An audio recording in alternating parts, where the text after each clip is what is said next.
Hi, good morning. Thanks so much for joining me in my shop here on February 21st, 2023.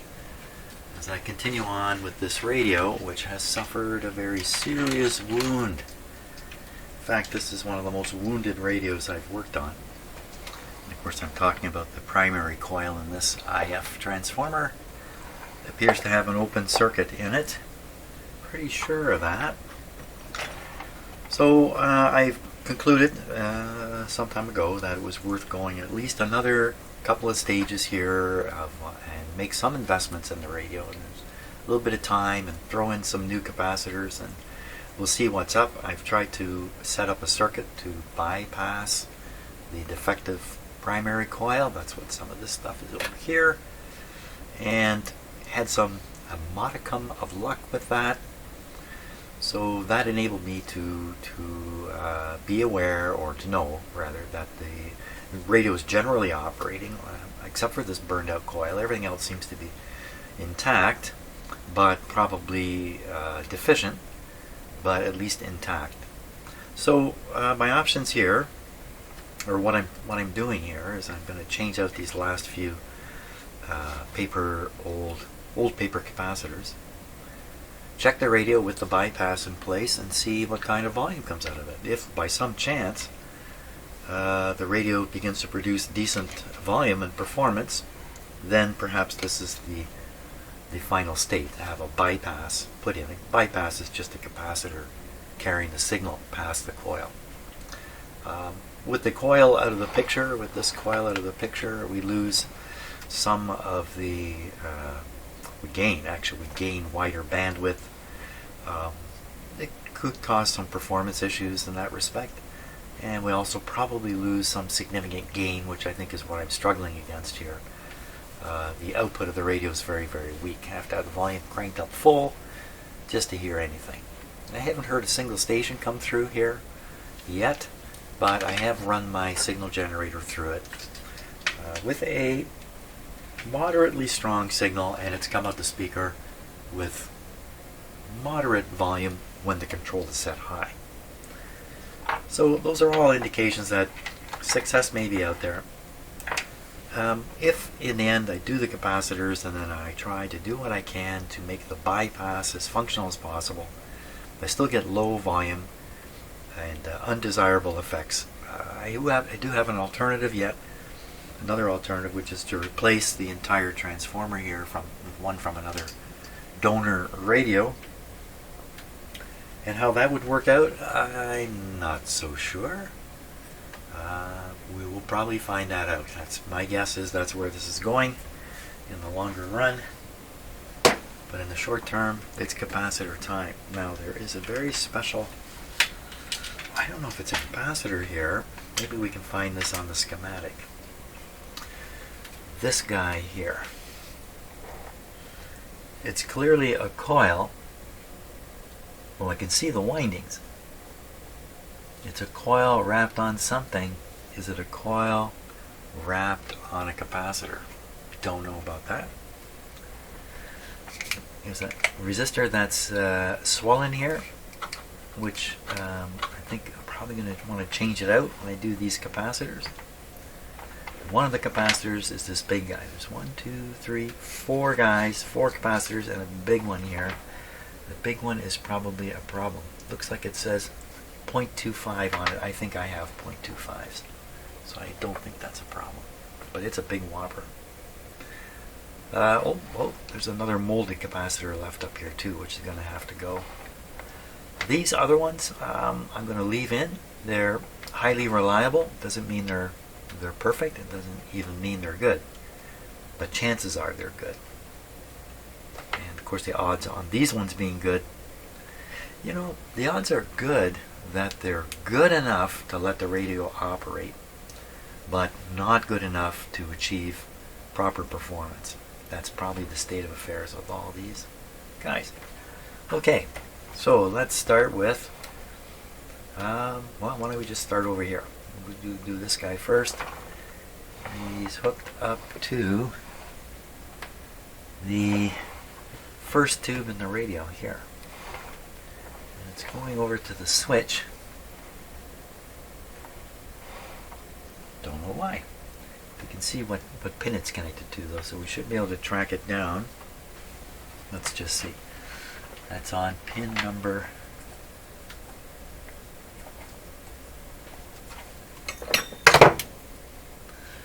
1, 2, 3, 4. Pin number 4 of what I think is a 6SA7. Let's jump on the schematic here and just take a look. Maybe it's a 6SK7 is what we're really looking at there. Yes, 6SK7, this tube. Pin number 4, now I haven't numbered the two pins on the diagram, so I'm going to take a quick look in my manual. 6SK7. So I'm just looking at my book here. Pin number 4 is grid number 1. Grid number 1. So we look at pin number 4. Grid number 1. Well, this must be it here. And this could be the swollen resistor. I'm not sure of that. 0.005. And what's it doing? Well, you know what? It's letting through the signal from the antenna. Now, so when I look in the radio, the capacitor goes right over to the switch, just like it's shown here. Switch 1 front section. This capacitor is only in play when the switch is in the position to tie it together here. Looks,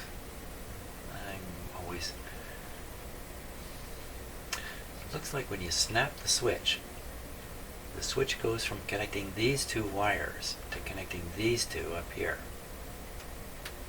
So we have the it's just kind of weird how it's arranged here, but that's what it's doing. So it's selecting the input to the grid. That makes sense. In one case, the input's coming from down here, set of coils, broadcast antenna coils.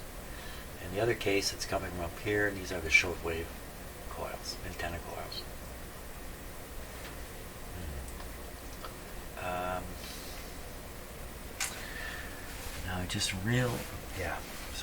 Now right, okay. Just looking at how I had the antenna connected to the radio. So what does that mean? I mean, this thing would if it's bad, if the signal can't get through here, that would quiet the radio down for sure on both bands. So yeah, let's get rid of this one first. Check it out. Okay, we'll chop this guy out.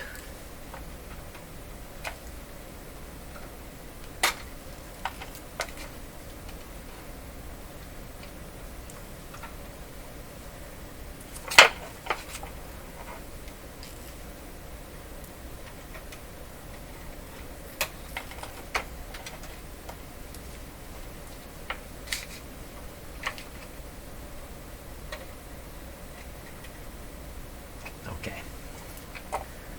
0.005. This looks to be in great condition. Yeah, if there ever was a good looking capacitor, here's one. Made in Canada. Oh, you know what? I was made in Canada.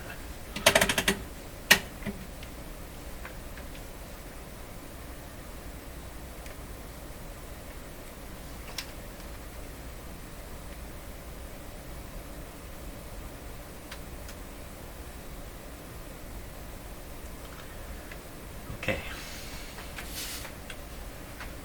Got quiet there because I started thinking about my parents. Yes, both my parents are gone, of course. But okay.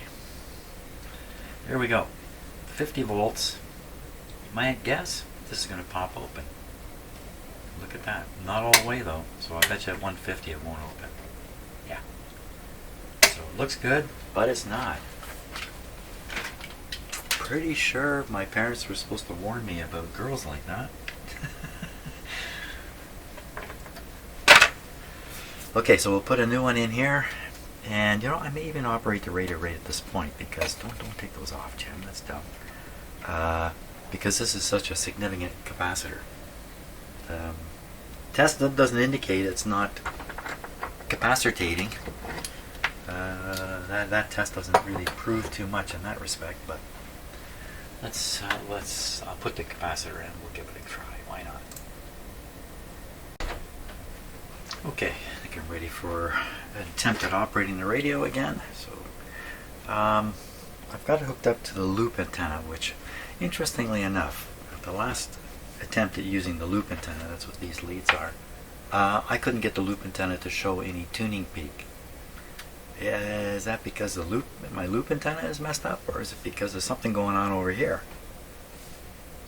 Good question. Don't know the answer to that one, but let's see what happens this time. We'll start with the loop antenna and see what it does.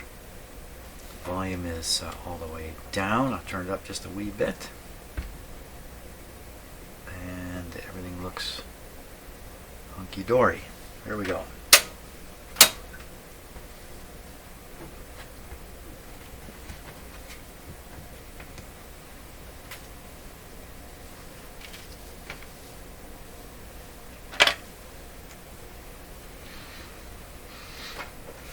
Okay, everything seems normal dim bulb wise. So we've got 4 milliamps flowing, but we don't have nearly the supply voltage we need. This usually goes up around 7 or so.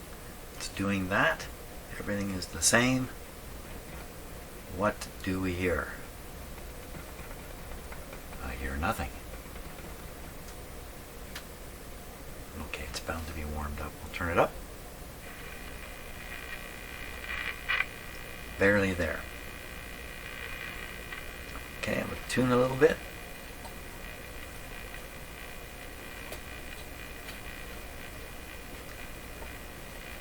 Yeah, no, this is for sure on the broadcast band.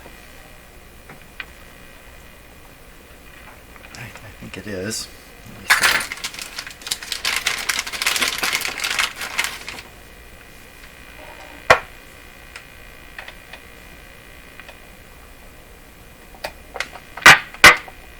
Well, it makes nice clicks during the band change, but okay, so that's broadcast band there.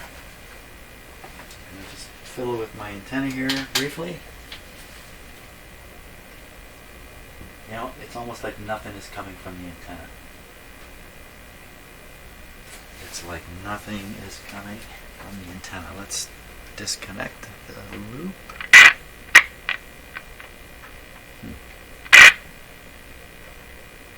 Like that.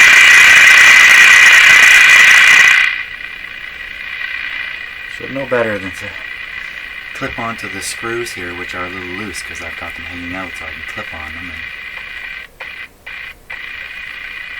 Okay, now we've got some action. Got some good volume too. So it raises a lot of questions about some earlier tests I did. Okay, does the antenna tune?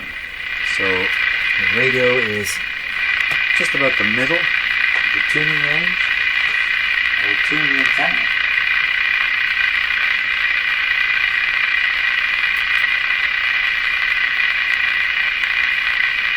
I heard no change at all in the radio reception.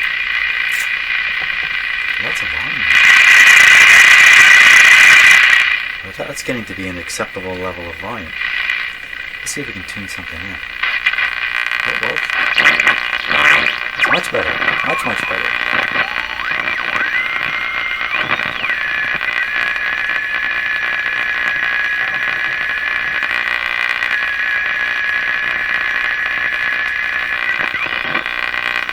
Listening very carefully for a station there. It's the end of the road.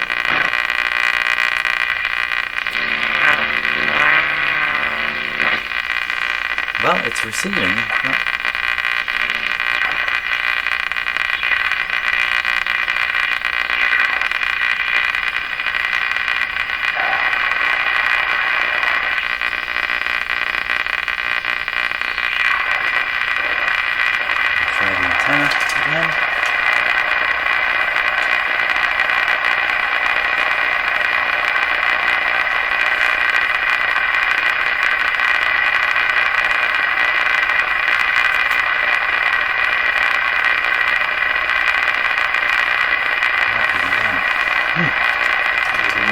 the antenna yet.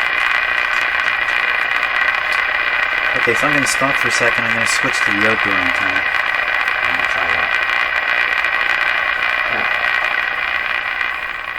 It's even louder than I thought on the microphone. Okay, I'm going to go turn on the outdoor antenna. Okay. What's this all about?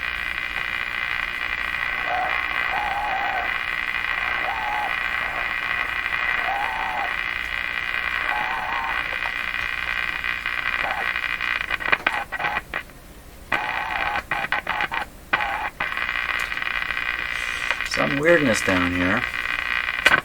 Okay, so we disconnect from the loop. Close the link here. So we're going to go on to a unbalanced antenna.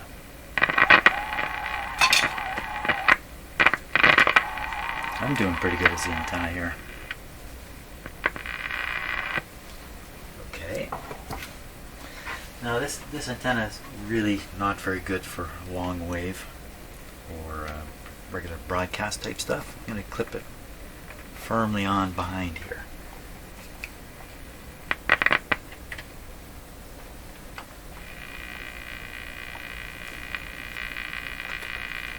Not producing anywhere near as much of anything as that loop. That's kind of odd. I would have thought this would be a lot noisier.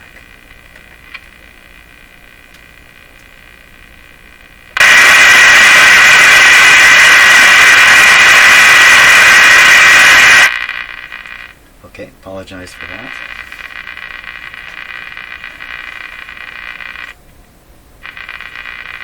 Okay, we'll just leave the ground off. Anybody home? Now we got lots of volume now. Lots of volume.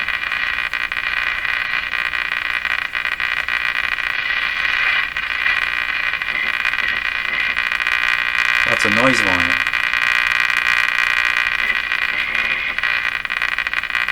No stations.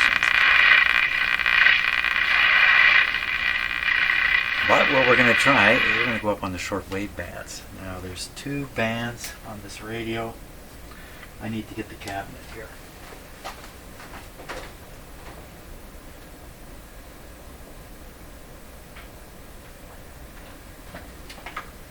Okay, let's take a look at this here.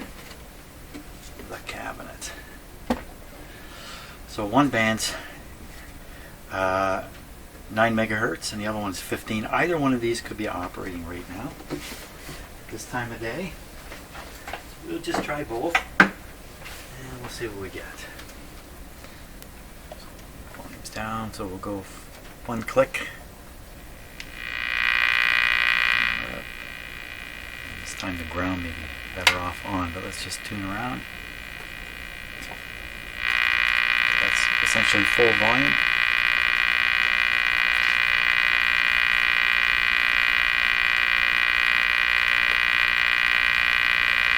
I wonder if the having this transformer essentially jumped out is why we're getting so much noise at this point. But no signal appearing. Okay, we'll go to the next band.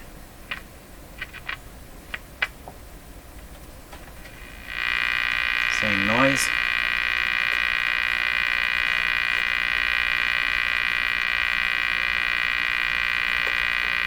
Nothing there. Okay, so what we're going to try, put the ground back on.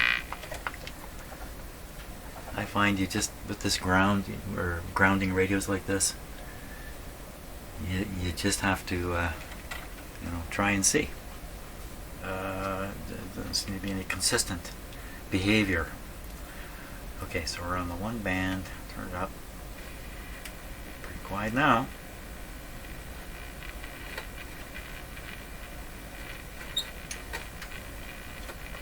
It's a complete 0. The other shortwave band, complete 0. Well, it could be the radio's working, this far in, but maybe not. Okay, that's a little...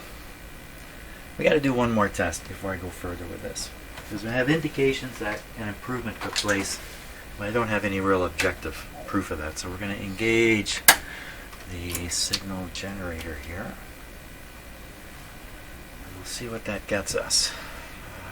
So the signal generator's here.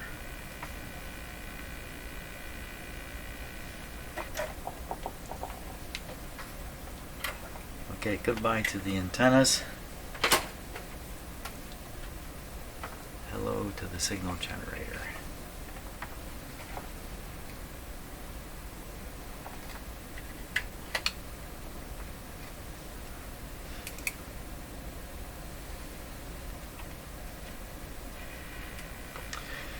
Now this is set on the broadcast band. I think that's where I was experimenting before, so let's go back down there.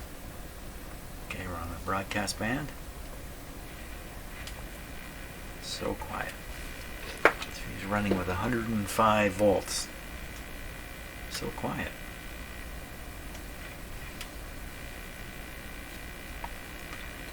Okay, so the signal generator's set to, that's 960, somewhere around here. There it is.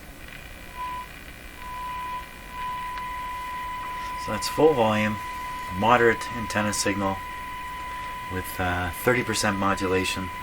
This should be very loud with the volume turned up. This should be very loud, but it's not. It's not very loud. But we're going to try it on a shortwave band now and see if we get the same sort of poor response. So volume down. One band. Which band now? We need to know which band that is. How am I going to know it? That's the 31 meter band. 9 megahertz band. Okay, so we'll go up here. We are tuned in the middle, so it would be close to where we are now, 9.5. Will we hear this? Ooh, that's not a good idea, is it? I've got this thing set up to do current through here. I just swung the, that's a bad move, bad move. Shut her down for a sec. Bad move, Jim. Back up, turn it back on. Yeah, I swung this meter right through the ohm meter range and all kinds of stuff.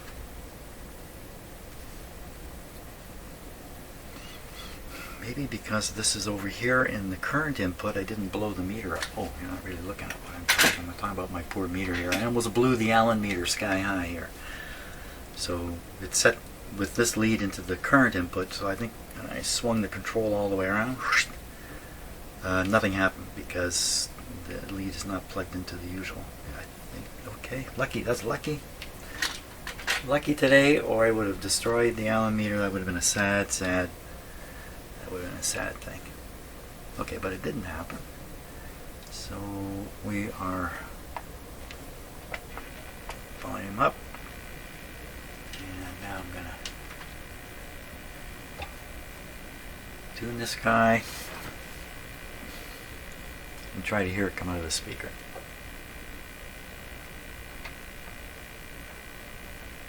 Okay, don't hear a thing. Now, how do we know for sure we're crossing the frequency? So I'm going to look again on the cabinets here. So right in the middle is 9.5. It goes from 9.4 to 9.7. 9.5 right in the middle. And I've got it tuned in the middle. So 9.5 is where we would expect to find it. Nothing there. Okay, so we're going to crank this up. Nothing. Crank it up. This is a stupidly strong signal now. More than you would get from any antenna. Okay, so we're connected here. Coming around. We got the ground on the ground. We got the live on the live. She's dead, Jim. Totally. I don't think I've actually tested the short wave bands much on this.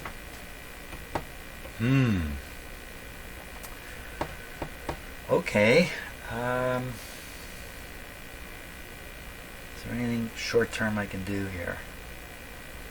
I don't think so offhand. I do have the link closed. It's definitely... Well, I can remove the ground. That... Wait a minute, what am I talking about? This is a signal generator. I don't want to do that. Is there anything going on over here? Anything stupid over here? Am I on the wrong band? Am I all clued out? Because I'm really surprised. We got nothing. Let's go on the top band. Do the same thing. Silence. Not even a hiss. Okay, so the top band goes from 15 to 15.4. 15 to 15.4. 15 to 15.4. Come on, you can do it. I'm getting a reading here. Uh-oh. Uh-oh.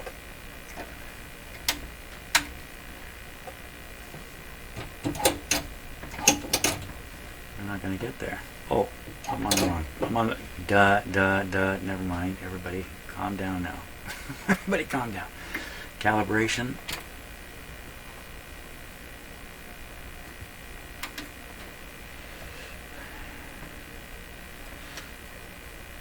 15. Nothing. Stupidly high output.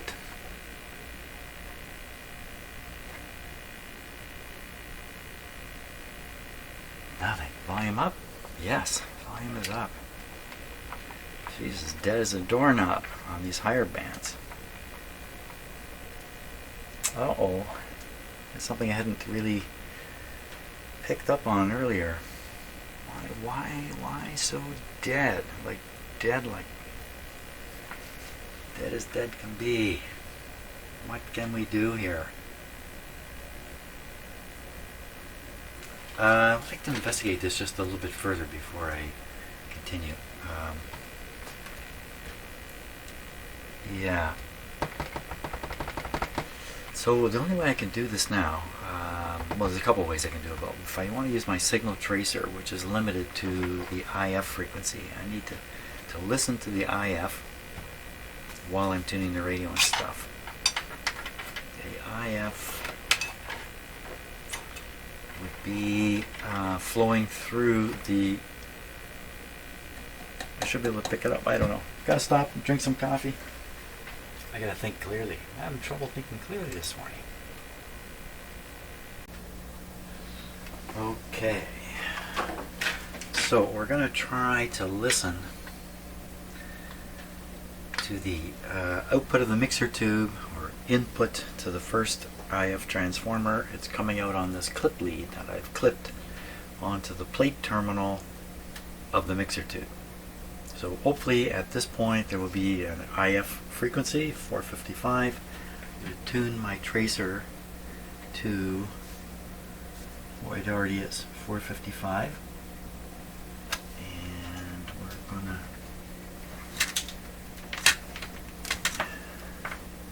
ground on. I just have to clip it onto there when I'm ready. The radio's not switched on at the moment. Okay, which I'm going to switch on. Let it warm up for a bit. I can always tell when it's ready by the current on here.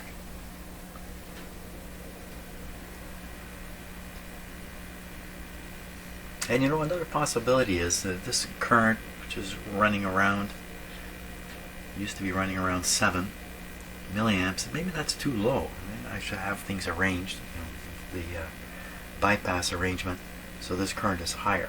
It may be too low for the two. That may be part of the picture here. How come so low now? What has happened?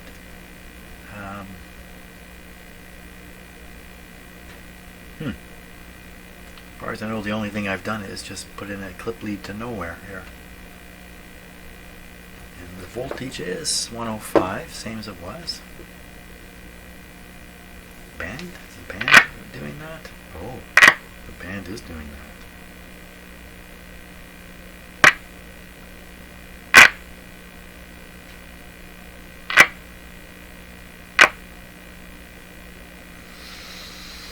I don't know what to say about that right now. Okay, so let's listen to this and hear. Now, what do we hope to hear? We hope to hear the IF signal. Can I clip this on here? What if I touch that? Do I get a shock? No. If I touch two things, I might.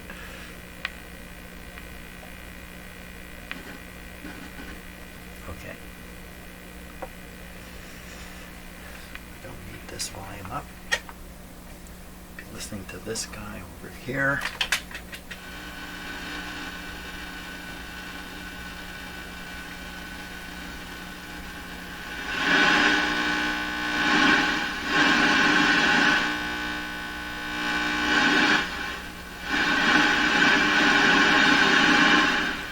Well, I'm going to guess that's the sweet spot there. What band are we on now? We're on the broadcast band. Well, if the radio's working to some degree, we should be able to literally tune stuff in here.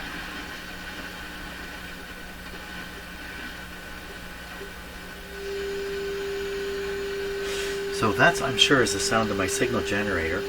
But of course my signal generator is running at 15 megahertz, and the radio is currently tuned to a little above 1 megahertz.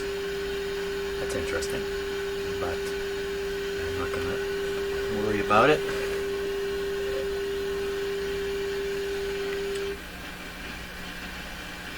Because I do have it just hooked up to the signal generator, so what did we prove there? So we proved, I guess, some signal, even though it's totally wrong, can get through on the AM band.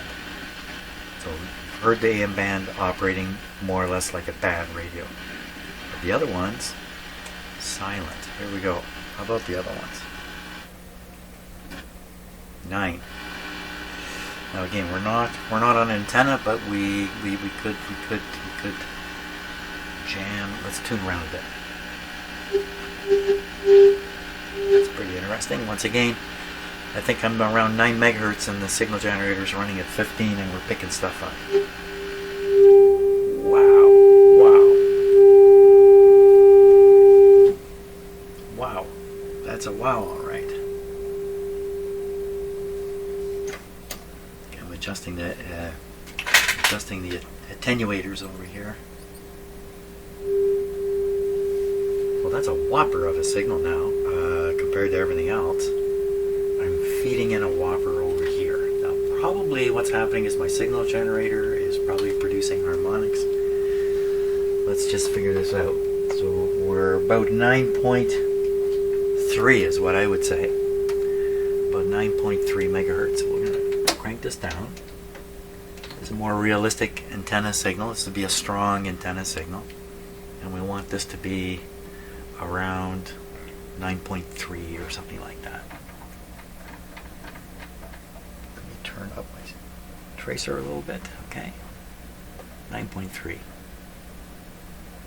Hello.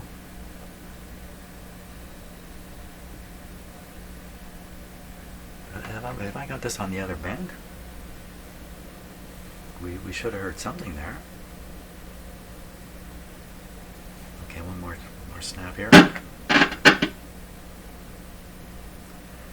This should be picking up 15 megahertz now. What's going on here?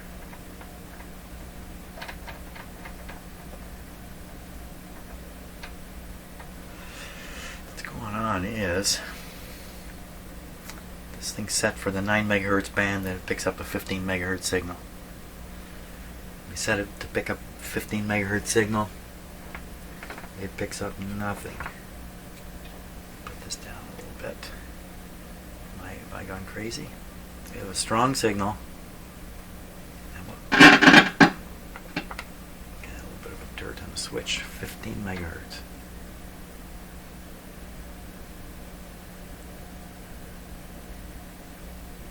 Strong. And we got a blaster. We're blasting in a signal. Not a darn thing. Did I turn the radio on? Yes. Another indication that the shortwave bands are just shot.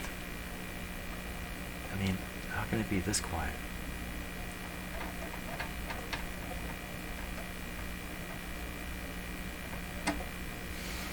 back down to the what has to be in the 9 megahertz band. Strong signal? Nothing. But if we go up,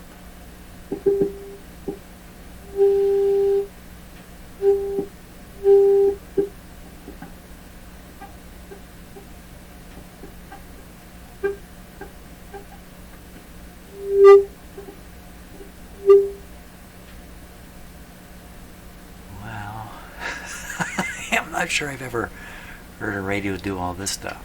Okay,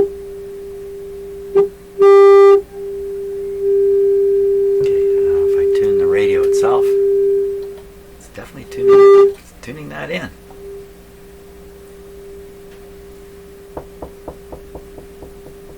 We need to look at the local oscillator that's being produced in the radio.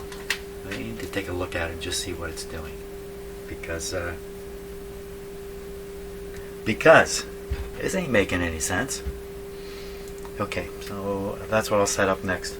We'll look at the SDR radio. We get a frequency display and see what are we going to display. What are we going to look at?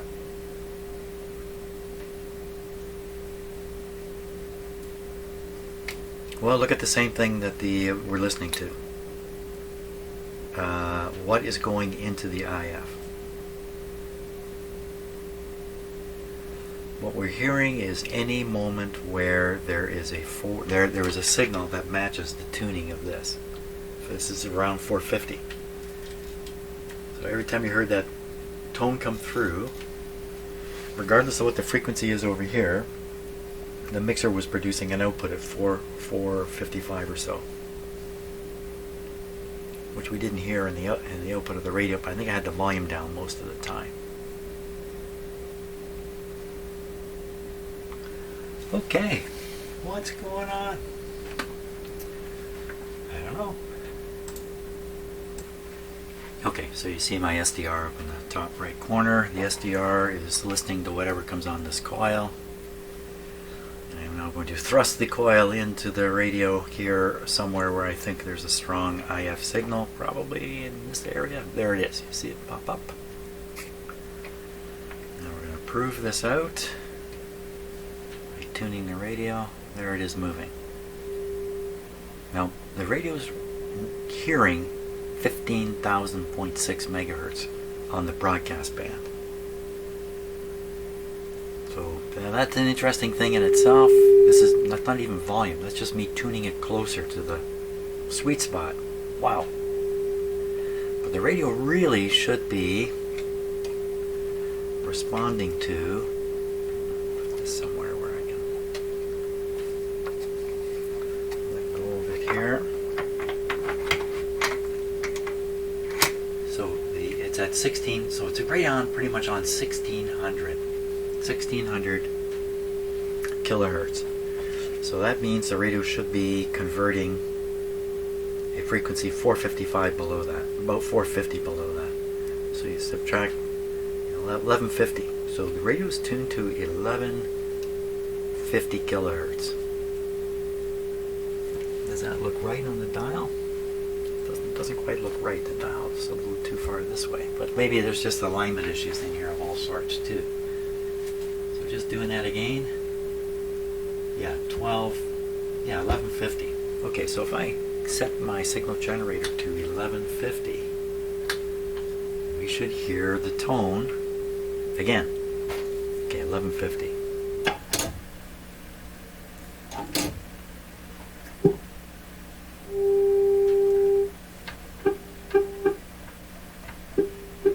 I thought we couldn't hear it at all before. We hear it everywhere. I've got a whoppingly strong signal set here, so we're going to reduce it and try again.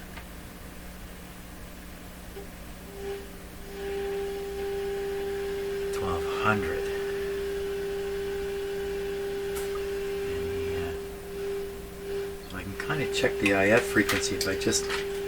Oh, this is not correct. This was not... that's an interesting display.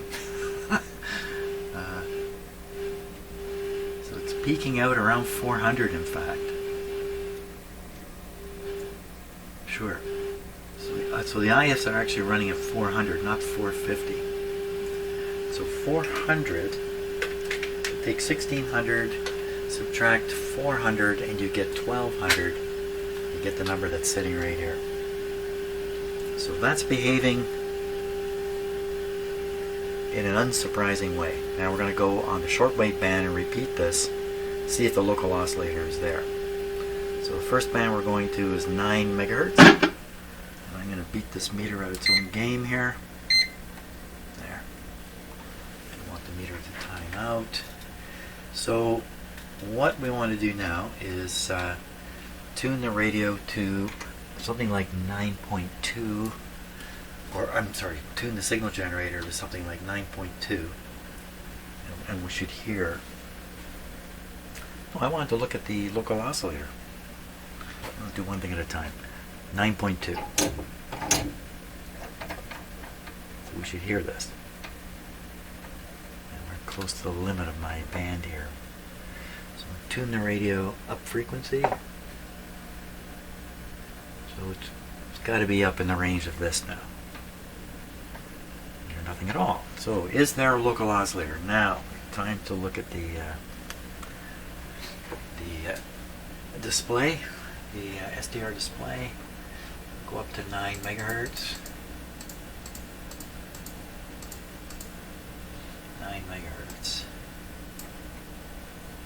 So now is one of these things we're seeing a local oscillator? I will tune the radio and it should move if it is. Okay, it could be too weak and we're not seeing it. So I was pretty sure this coil is in the sweet spot here. There's one going up and down. But I don't see anything moving. Anybody see anything there? I don't see anything. Well, that's weird. There should be 455 above the target frequency. The target frequency is just in the blue area above my finger. You see, the local oscillator should be just over in this area here. No local oscillator? What do I go in here?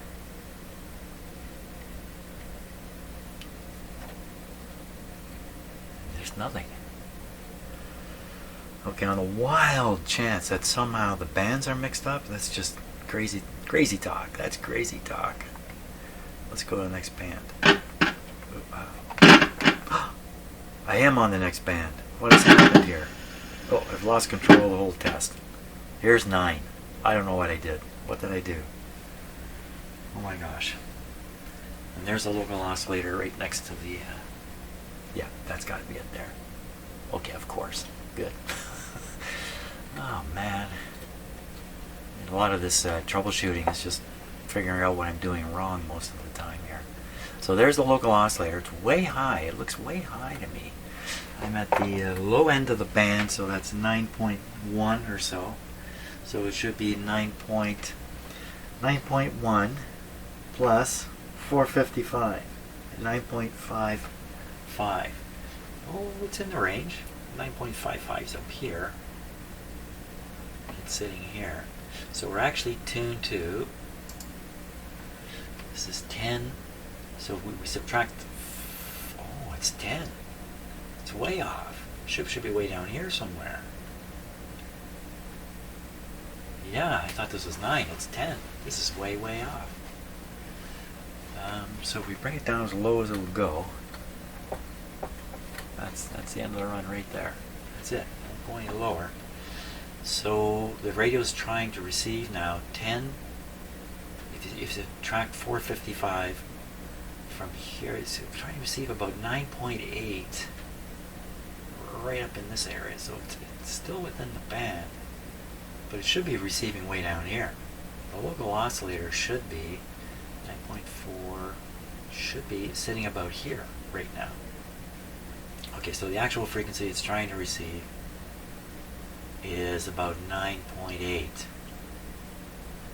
Let's try that. 9.8. What do we get when we hit the radio with some 9.8? Volumes are up. Everything's ready? Yeah. Where is it?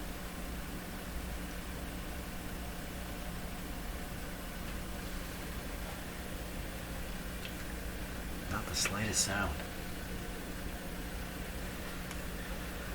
Let's give it the works. There. Check the calibration. We're good.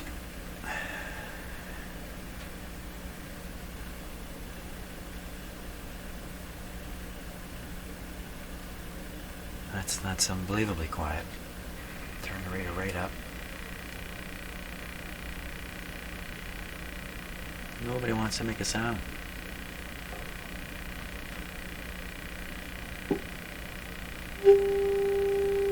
.4. Well, what am I doing wrong here? What's happening? So, let's think about this now. So what we're hearing is not coming from the radio. It's coming out of my tracer, which is listening to the output of a mixer. The output of the mixer is activated. It can only be heard at 450, where my tracer is tuned. So we have a mixed signal being produced by the radio by putting in 10.427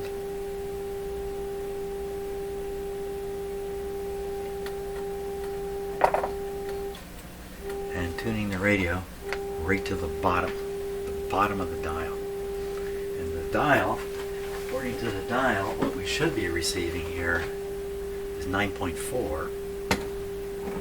There it is, 9.4. But instead we're getting 10.4. You know what that sounds like? So that sounds like local oscillator on the wrong side of things. I don't say too much more about it. It's either local oscillator is just way off, the calibration or the alignment of the radio is way off, or it's been aligned the wrong way. Yeah, I don't know. I don't want to think about that too hard. We're just finding out that there's alignment issues here. I think we can leave it at that. Let's go to the next band. Am I smart enough to do it? There. Let's see. Okay, I appear to be on the right band. So now we are on the 15 megahertz band. We're right at the bottom of it. So it's right around 15.1, I think. Looking at the dial here. 15 megahertz rather, 15 megahertz. So by all rights, I should tune this thing to 15 and hear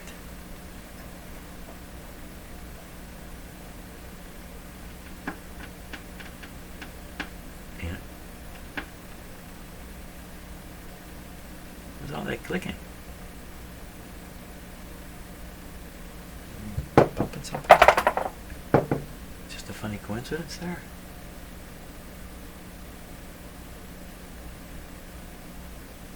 Don't hear a thing. Let's go hunt down the local oscillator up on this band. Okay, so we flip this guy up to 15. You notice all my instruments and stuff, they're all guys. Now, tune the radio and see if something moves. Anything moving?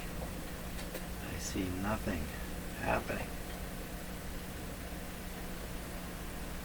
Am I doing the right thing here? Let's go up. Is that the local oscillator? Is there anything moving? What's the clicking and popping? What's happening here? Am I being stupid again?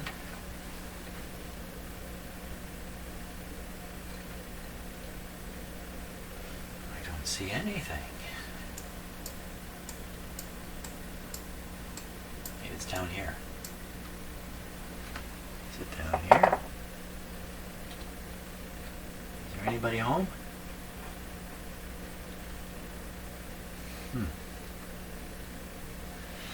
Sorry about that. You can't see what I'm doing.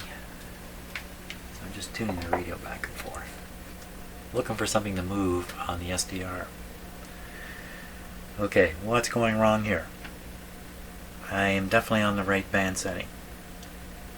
We've only got 5 milliamps flowing through the tube now for reasons not known. We cannot find the local oscillator.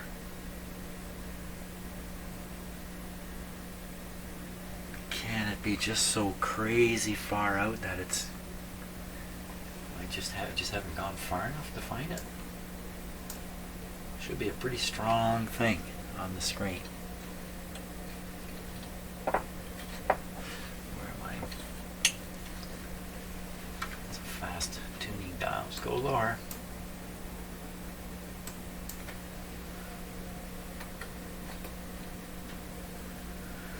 Am I all the way down? You know, getting close to 9 here.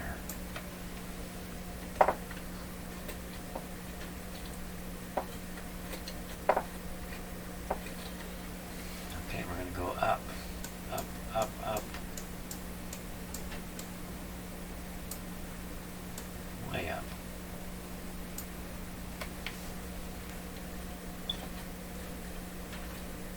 Certainly getting the impression there's no local oscillator at all. Way up. Well, my pickup coil is just not doing the trick, which is not very likely. Gone way up here. It would appear to be no oscillator on the top band. Huh. No oscillator on the top band.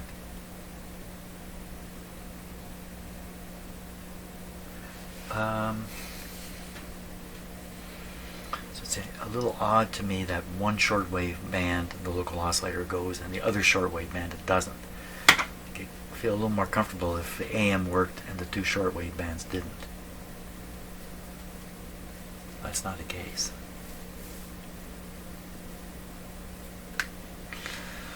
More burned out coils is what's going through my head.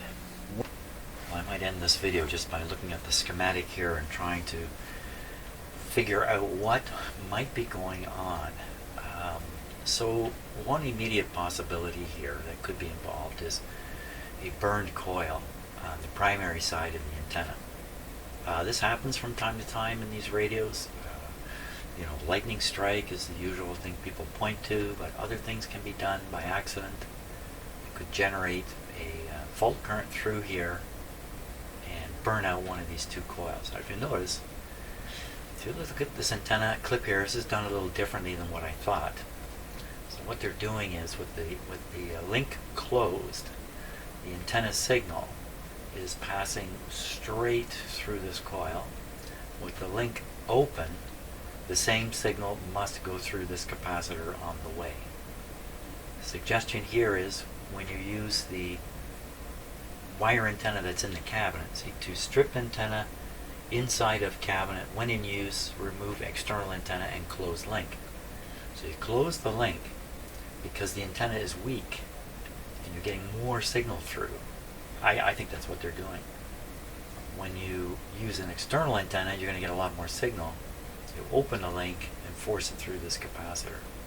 And there could be some other reasoning behind this. For instance, the wire antenna is exposed.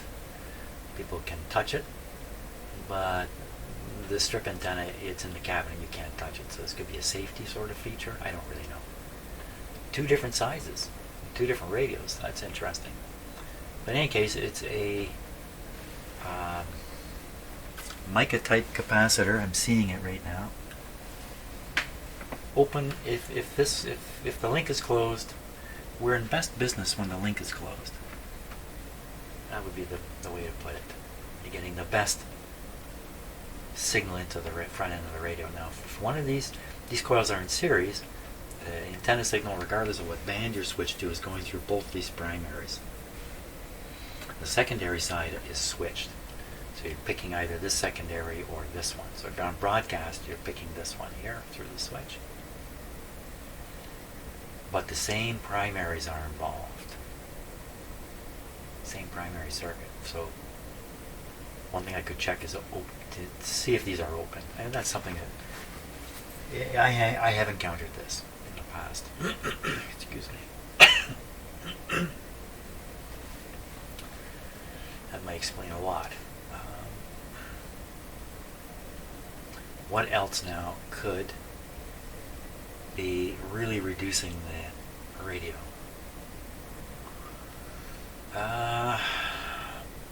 Well, the local oscillator appears to be weak. Local oscillator coils are down here. Open coils not so likely or anything like that. These are very small capacitors here.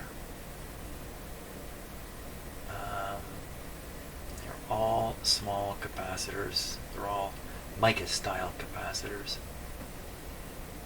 All of these capacitors.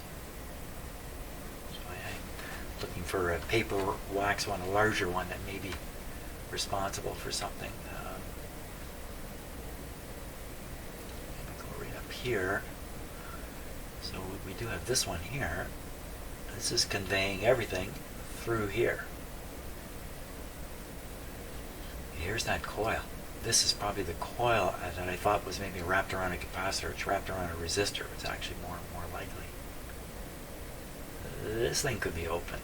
There'd be no plate voltage here. Well, the coil could be open. The resistor is sitting there still.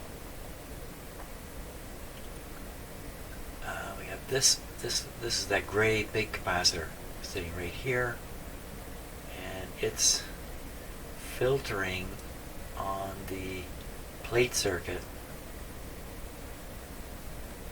What about filtering on the screen circuit? This is the screen circuit here, and we have that capacitor. I've probably changed this one, but maybe not.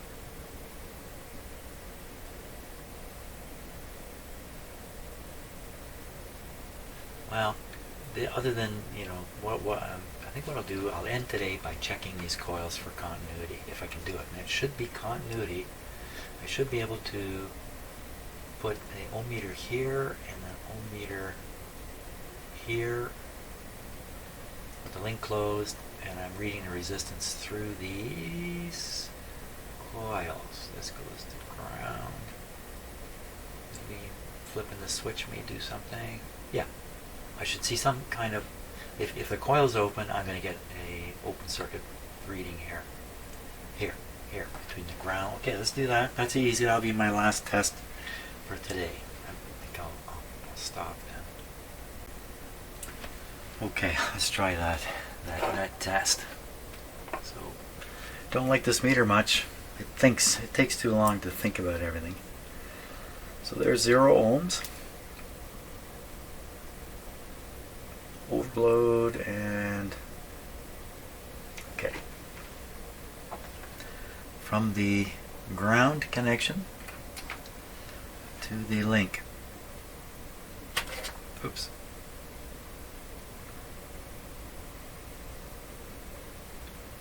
.6 ohms.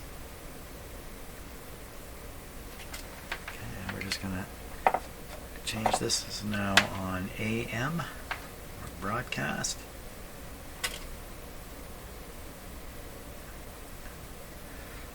And we still get a very low resistance, 46 ohms.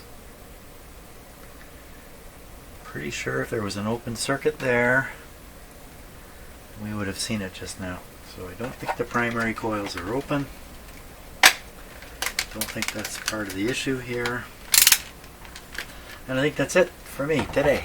I think that's enough. I got to think about this a little bit. I mean, obviously, getting rid of these old capacitors, just maybe that's going to fix the situation. Just maybe. Well, thanks a lot for watching, and tomorrow I'll carry on. I really intended on doing all the capacitors today, but you see what happened. I wandered off. Thanks a lot for watching, and see you on the next video.